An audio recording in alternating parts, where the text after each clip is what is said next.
laissant sa femme et son fils dormir. Il prit sa voiture et se dirigea à vive allure vers le Madison Square Garden.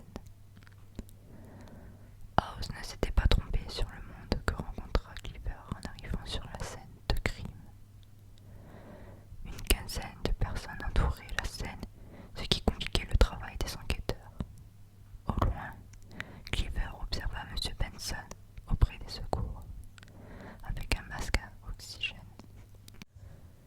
Cleaver s'avança, écartant la foule de curieux.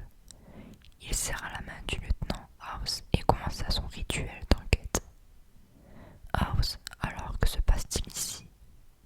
Un meurtre, commissaire. La victime a été identifiée par Benson. Il s'agit de son majordome. Le meurtre a eu lieu vers 22 heures selon le médecin légiste. Pour le moment, l'enquête est en suspens. Nous tâtonnons à savoir comment la victime est morte.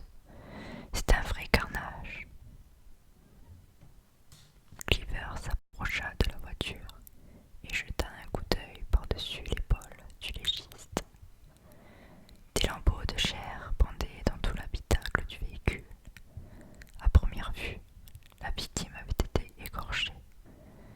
Ses muscles et os visibles. Cela n'avait pas été la seule abomination ici. Le corps avait été replacé en position assise, comme si Jacques conduisait.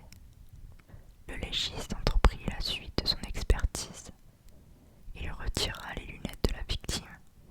Ses yeux étaient énuclés. D'étranges motifs avaient été sculptés sur sa peau. En s'approchant, le légiste discerna plusieurs plaies suffisamment profondes pour atteindre les organes vitaux. Eux aussi étaient arrachés. En regardant plus en détail le côté passager, Cleaver remarqua que la boîte à gants était impeccable, malgré le carnage autour. Il ouvrit. Elle contenait les organes et les yeux de Jacques. Tout cela se répandit sur le tapis de sol de la voiture, suintant de sang et de bile. Derrière les yeux restait